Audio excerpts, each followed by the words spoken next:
இந்த நாள் என்ன நாள்? சிலர் சொல்லுவாங்க இந்த நாள் நல்ல நாள் கெட்ட நாள், இந்த நாள்ல இது செய்யக்கூடாது, இது சரியில்லை அப்படிலாம் சொல்லுவாங்க. ஆனா ஒவ்வொரு நாளையும் உண்டாக்கினவர் கர்த்தர், வானத்தை பூமி உண்டாக்கின தேவன். இந்த நாளை குறித்து நீங்க கலங்கி கொண்டிருந்த ஆண்டவர் சொல்றாரு, இது கர்த்தர் உங்களுக்கு என்று உண்டு பண்ணின நாள், இந்த நாளிலே மகிழ்ந்து களி கூறுங்க. ஏன் தெரியுமா? இந்த நாள்ல உங்களுக்கு தேவன் விசேஷித்த ஆசீர்வாதம் வைத்திருக்கிறார். உங்க வாழ்க்கையில ஒரு அற்புதம் செய்து, ஒரு அதிசயம் செய்து உங்களை மகிழ பண்ண போகிறார். இது கர்த்தர் உங்களுக்கு பிரத்யேகமாய் உண்டு பண்ணி இருக்கிற நாள்.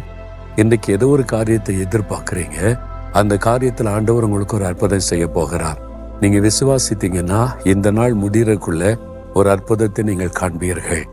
ஏன்னா இந்த நாளுக்குரிய ஆண்டவர் உங்களோடு கூட இருக்கிறார். எந்த நாளும் நீங்க காலையில் எழும்பும் போது, இது கர்த்தர் எனக்கு உண்டு பண்ணின நாள், நான் மகிழ்ந்து களி கூறுவேன், எனக்கு ஆண்டவர் அற்புதம் செய்வான்னு விசுவாசித்தீங்கன்னா கட்டாய அற்புதம் நடந்துவிடும். அதற்காக இப்பொழுது ஜெபிக்க போகிறோம். என்ன காரியம் வேணும் உங்களுக்கு? ஏதோ ஒரு காரியம் தேவை இருக்குல்ல, அதுக்காக குறிப்பா ஜெபிக்க போகிறோம். இந்த நாள் அற்புதம் நடக்க போகிறது. ஆண்டவரே, இது எனக்காக எங்களுக்காக நீர் உண்டு பண்ணின நாள். என்னுடைய வாழ்க்கையில எங்க குடும்பத்துல இந்த நாள்ல இந்த அற்புதம் நடக்க போகிறது நான் விசுவாசிக்கிறேன்.